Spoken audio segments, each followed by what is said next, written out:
har qanday vaziyatda yaxshi. Pepsi bilan istalgan taomga buyurtma bering. Pepsi bilan mazaliroq. Tabiiy apelsin sharbati. Eleviva. Eleviva bayram ta'mi. Haqiqiy kalsiy balli shu yerda. Chinakam sharbati va bo'lakcha.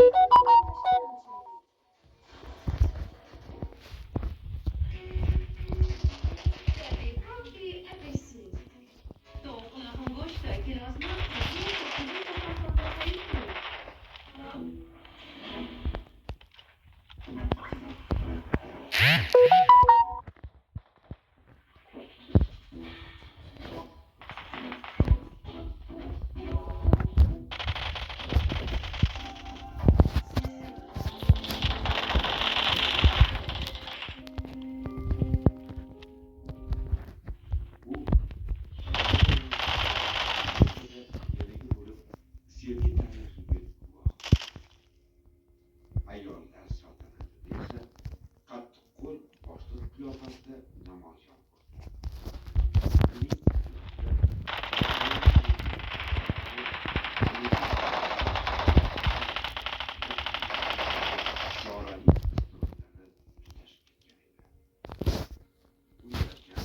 har bir obraz aktyorlik san'atining turg'undan namunasiga aylandi. Uychi oyog'im bosuyapti. Qachon sayoqlar oyog'im bosyapsiz. Meni gapirishga haqqim bormi? Oyog'im bosgan ne farqi? Sichvoti.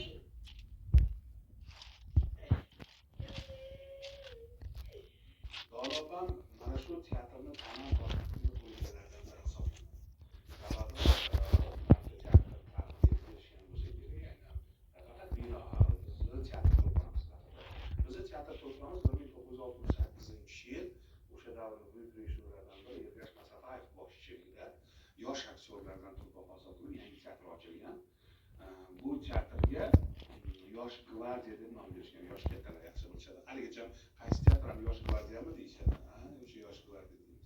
Ana shu yosh gvardiyaning ilk birinchi yig'ilgan truppalardan hozirgacha ishlab kelayotganlardan biri mana shu Dona Boboxonova, Aysa Begmatova, Madina To'qayeva.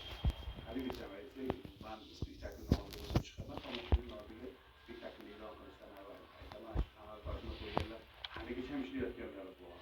Bu Aysa Begmatova, Dona Boboxonova maxsus o'rnidan keyin menimcha sobiq rahmatli Dona Boboxonova ham shu yerda ishlaganimiz nega Layli Majnunda birga o'ynadik. Men shohi ayol emasam, ular enagam o'ynadilar. Mana bir kun menga yo'qlayotganlar.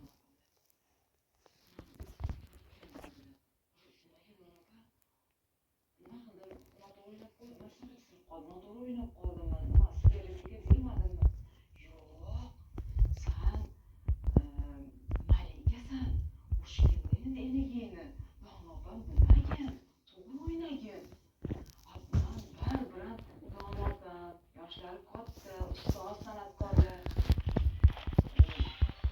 Ustoz bo'lganda ham elni ardog'idagi san'atkorlar. Shunaqa baribir yoshardim. Enaga dirdim, ko'zimdan. Enaga urishmadi. Mendan so'ramagin, urishib bergin. Yoshlari katta demasdilar. Madrasaga kirdim demasdilar. Mana shu tomonlari hammaga o'rnak bo'ladi. Oddiy rol yetakchiga tanlanadi. Kichkinagina rollar. Bu odam gapi yo'q, so'zi yo'q. Ommaviy sahnada o'g'illarni o'zgartirib yuradigan odamlar holatlar bo'lib, o'g'illarga sahnadan orqasiga chiqib kelib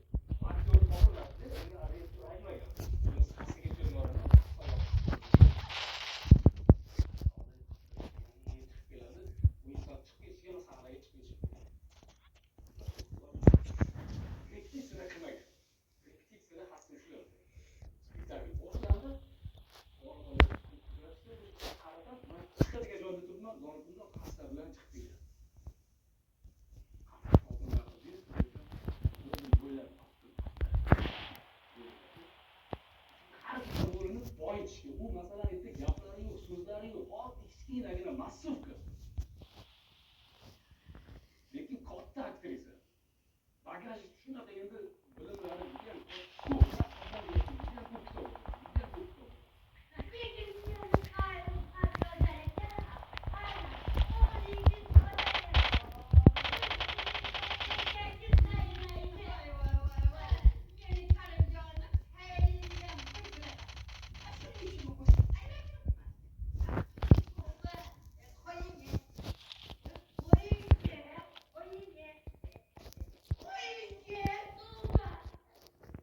Kino ekranlariga esa uning qiyofasini har bir o'zbek xonadonida bozor ko'rmagan yigitdagi kuyunchak yoki qora patrulidagi ular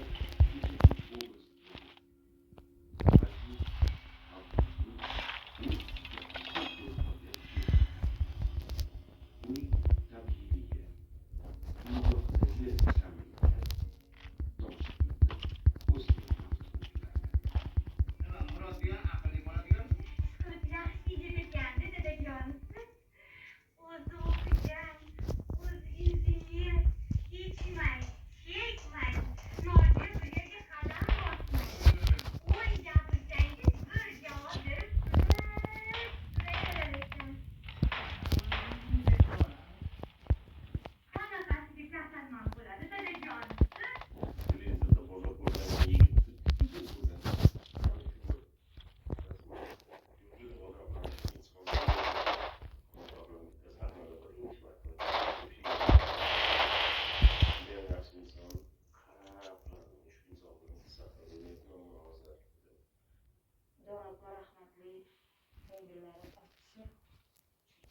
samimiyat ularni ichida shuncha dard borligini tomoshabin boshqa odam shunday yuzlardan shu ayol ichida shuncha dard bormi, shuncha yuk ko'tarib yuribdimi degan narsa tomoshabinga hech qachon u tasavvuriga ham sig'dirmasligi kerak tomoshabin. Chunki ichlari boshqa, mana bu tashqi ko'rinishlari umuman boshqa bo'lgan. 2 yil oldin Samat Ergash bilan Bular Xo'jayevga syomkada birga bo'lib qoldi. Syomkada birga bo'lib, o'ylab shunaqa masalan qaytasiz, shunaqa shu teatrda ishlayman. Qarab turib, Samat aka, tomondan hayolim bor. Men Samat Ergashni yoshligimdan bilaman, Samatni ham yoshligimdan bilaman, lekin bularga xotirligim nima? Yo'q, shunaqa emasdan, shunaqa endi hayot shunaqa bo'lgan lekin hozirgi har doim o'tiraman dedi. Birovlarga chiqib ovqatlanamiz dedi. Faqat eshitib o'tirdim. Samat aka tomosha qilib o'tirdim. U inson syomkada dadam o'yladi. Keldimda uyga ketishim kerak, lekin keldimda esim Donipor arazlar kaftida o'tirgan ekan. Siz hamma narsani aytyapsiz, sirlashib, nima shuni aytmagansiz? Samat aka siz xo'jangiz bo'larkan dedim. Lekin dedi shunaqa xatolar shunaqa bo'lgan dedi. Xudoning nimasi ekan dedi. Boshqa hayot qilgan dedi. Lekin dedi hozirgacha dedi shu ayoli bilan dedi borib keldim.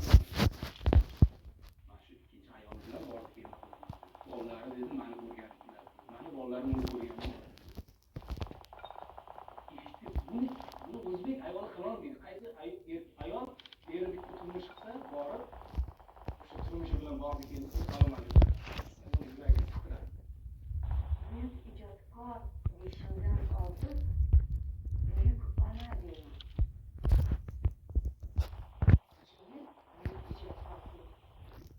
Ona bo'lish, farzandni tug'ib, tarbiyalash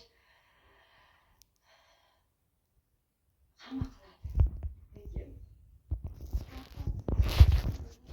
farzandini yerga qo'yib o'sha dardini ko'tarib yurish emas. Rahmatli o'sha katta o'g'illari bizda ishlagan. Vafot etgandan keyin mana necha yil o'tdi, man esimda yo'q. Lekin ana shu dardni ko'tarib yurdi.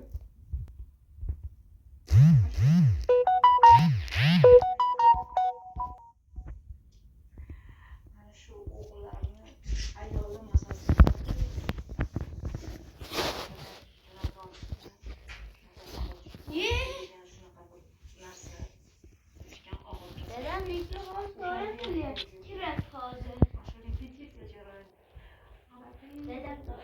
Neden başladı?